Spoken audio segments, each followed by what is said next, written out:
கிறிஸ்துவுக்குள் பிரியமுள்ள நினைவில் வாழும் அண்ணன் reverend doctor Sathyaseelan, Augustine Sathyaseelan அவர்களுடைய குடும்பத்தினரே, உறவினர்களே, திருச்சபை நாயர்களே,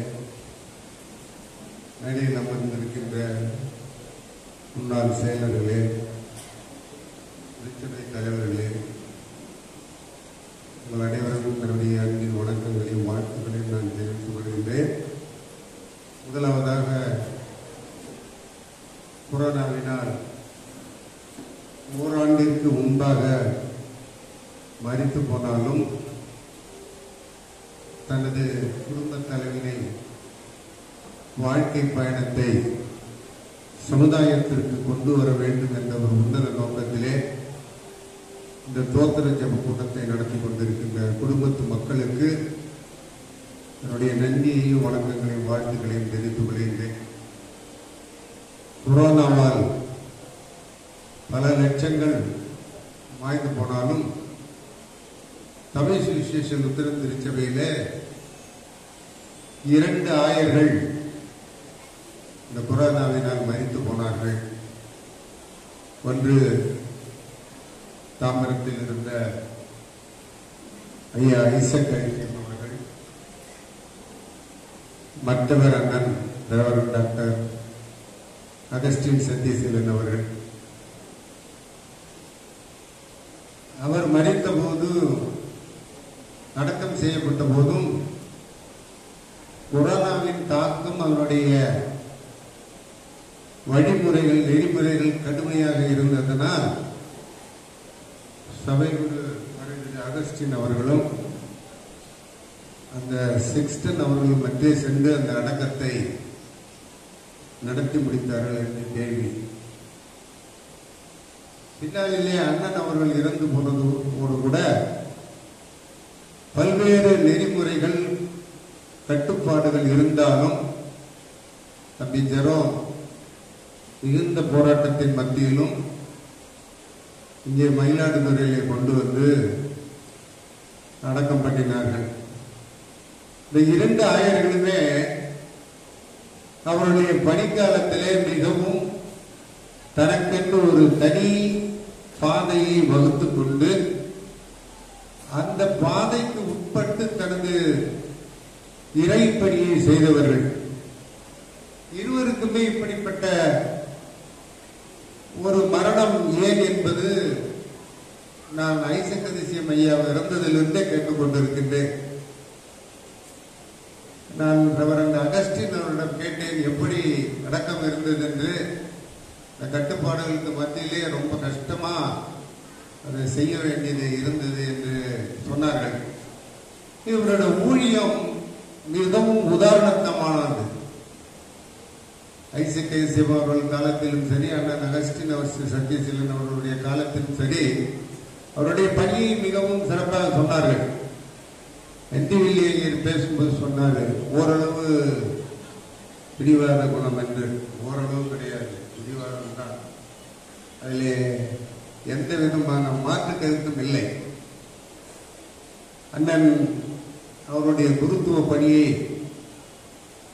திருச்சி தரங்கவாசத்திலே உதவி ஆயராக துவங்கி, புதுக்கோட்டை, அப்புறம் செல்ஃப் ரிலையன்ஸ்ல ஜெனரல் செக்ரட்டரி, தென் அணைக்காடு, அப்புறம் பட்டுக்கோட்டை, மறுபடியும் அணைக்காடு,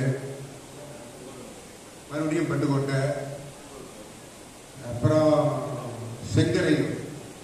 நான் அண்ணன் சொல்லியிருக்கேன், சொன்னார் என்கிட்ட. நான் செங்கரையூரில் படிக்கும் போதுதான் ரெவரண்ட் பால் சேஜன் அவர்களை அண்ணன் அதிர்ஷ்டம் பிச்சப்பிள்ளை அவர்கள் காலத்திலே அது சொல்லி அவரை குருக்களிலே இறையியல் படிக்க சேர்த்து விட்டேன் என்று சொன்னது எனக்கு நினைவுக்கு வருகிறது.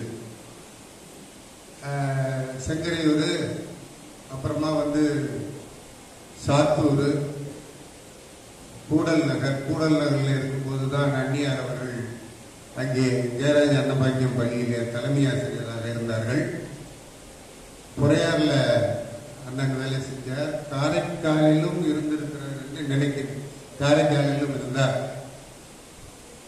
கும்பகோணத்தில் இருக்கும்போதுதான் நான் அவரோட நெருங்கி பழகிய காலங்கள் உண்டு. தம்பி அந்த டாக்குமெண்ட்ரியில எல்லாத்தையும் சொன்னார். அவர் என்னென்ன வேலை செய்வார்னு. நான் தூண்டி போடுறது, கார்பெண்டரி ஒர்க்குங்க. இந்த கும்பகோணம் குருசேகரத்தினுடைய அந்த வீட்டில் இருக்கின்ற அத்தனை மர சாமான்களும் அவர்களை திடீர்னு பார்க்க போனா இழப்பொழியை வச்சு ஏற்றிட்டு இருப்பாரு. என்னன்னா நீங்களே செய்றீங்க அப்படின்னா என் கையை வந்து தொட்டு பாருங்க அப்படின்வார். ஆக அதை அவரே எல்லாத்தையுமே செஞ்சு வடிவமைத்து சொன்ன மாதிரி ஒரு காடாக இருந்த இடத்தை இன்றைக்கு ஒரு சோலைவனமாக மாற்றி இருக்கின்றார். அது ஒன்று. அடுத்தது, திருச்சபையினுடைய சட்ட புத்தகத்தை தமிழிலே மாற்ற வேண்டும் என்று அவர் தீவிரமாக முயற்சி செய்தார். அப்ப அவரு என்கிட்ட சொன்னார், எனக்கு ஒரு எக்ஸ்ட்ராக்ட் போட்டு கொடு, நான் அபிஷியலா நான் செய்கிறேன் என்று. சரி என்று அவருக்கு அந்த பணி கொடுக்கப்பட்டது. அப்ப அவரோட உட்கார்ந்து பேசும்போது சொன்னாரு, இந்த வரலாறு எழுதப்படாமல் இருக்கின்றது. அதாவது 1976ஆம் ஆண்டு முதல் 1955ஆம் ஆண்டு வரை முதல் முறையாக தமிழ் சுவிசேஷ லுத்தரன் திருச்சபையுடைய வரலாறு எழுதப்பட்டது. யாருன்னா ஞானமாணிக்க மையரும் அவர் முடிக்காமல் விட்டதை ரெவரண்ட் சாமுவேல் ஐயர் அவர்களும் எழுதினார்கள். அது யார் அப்படின்னா ரெவரண்ட் எஸ்ஏ பாக்கியநாதனோட தாத்தா, ரெண்டு பேருமே. அதன் பிறகு 8ஆம் பேராயர் உயர் மாமரை திரு ஜெய்சில தேக்கப்பையா அவர்கள் 1985 வரை அந்த வரலாறை எழுதினார்கள். அப்ப அண்ணன் போய் கேட்டேன், இந்த மாதிரி வரலாறு எழுதும் முன்ன செய்யறேன் தம்பி, எனக்கு நீ வந்து சொன்னீங்கன்னா எனக்கு எல்லா ஆதாரம் இருக்கு, நான் செய்யறேன். அதே போல தமிழ் அந்த அவருடைய ரூல் புக்கை வந்து பார்த்தீங்கன்னா, நான் இந்த திருச்சபைக்கு சங்க பதிவுகளிலே இந்த திருச்சபை பதிவு செய்யப்பட வேண்டும் என்று ஒரு மிகப்பெரிய ஒரு போராட்ட காலம் இருந்தபோது ஒரு புத்தகம் எழுதினோம். அந்த புத்தகத்தில் இந்த சங்க பதிவு ஏன் அவசியம் என்பதை அது அந்த புத்தகம் வெளிப்படுத்தி இருந்தது. அது அண்ணன் வந்து பார்த்து சொன்னாரு, இதுல ஏதாவது சந்தேகங்கள் இருந்தால் என்னிடம் வந்து கேள் என்று நீ அதில் எழுது அப்படின்னாரு.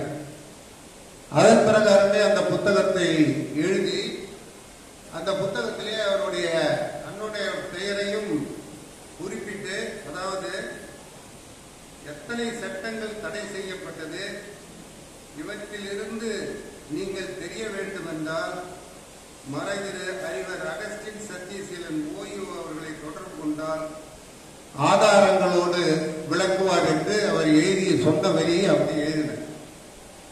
அந்த ரூல் புக்கில் பார்த்தா என்னன்னைக்கு என்னென்ன அமெண்ட்மெண்ட் வந்தது அப்படின்னு எழுதி அந்த அமெண்ட்மெண்டினோட அந்த பேப்பரை வெட்டி அது மேல ஒட்டி இருப்பார்.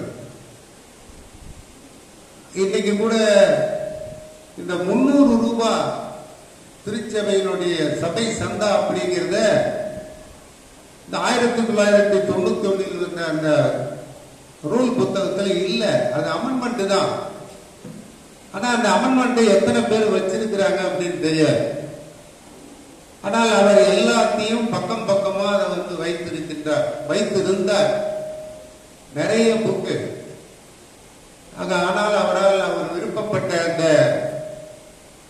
வரலாற்றை 8ஆம் பேராயர் அவர்கள் 1985 நிறுத்தியதை தொடர்ந்து எழுத வேண்டும் என்ற அந்த முனைப்பை அவரால் நிறைவு செய்ய முடியாத அளவிற்கு அண்ணனுடைய அந்த மரணம் ஆக்கிவிட்டது. பணி காலங்கள் பணி செய்த இடங்களில் எல்லாம் தனக்கென்று ஒரு தனி முத்திரையை பதித்தவர். தனக்கு ஏதாவது பிரச்சனை என்றால் துப்பாக்கியை கூட தூக்குவார்.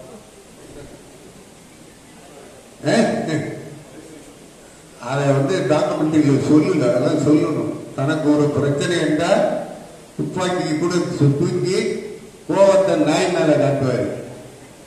அப்படிப்பட்ட அந்த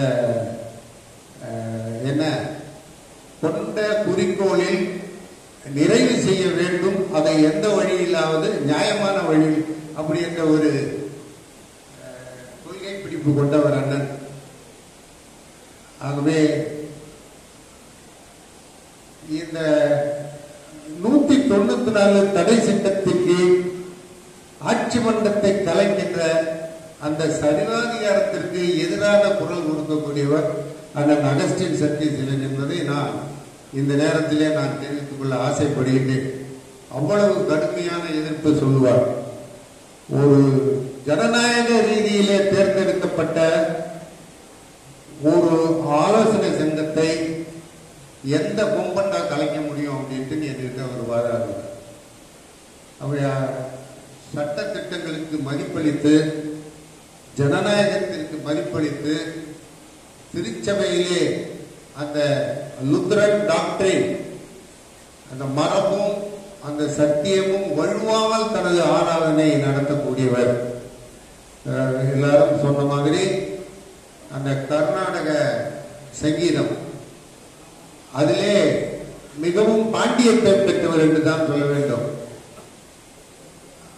புதிதாக வருகின்ற ஆயர்களுக்கு பயிற்சி கொடுக்க வேண்டும் என்று திருச்சி தரங்கை வாசத்திலும் தரங்கம்பாடி ஆன்மீக மன்றத்திலும் பல்வேறு விதமான அந்த பயிற்சி வகுப்புகள் நடத்தப்பட்ட போது அண்ணன் அவர்கள், ஒருவேளை நவராஜருக்கு ஞாபகம் இருக்கலாம் என்று நினைக்கின்றேன், அங்கே அந்த புதிதாக பயிற்சி பெறுகின்ற பிடி முடிச்சவங்களுக்கு பிஃபோர் கமிஷனிங் இந்த பயிற்சியை மிகவும், அதாவது ஸ்பான்டேனியஸாக,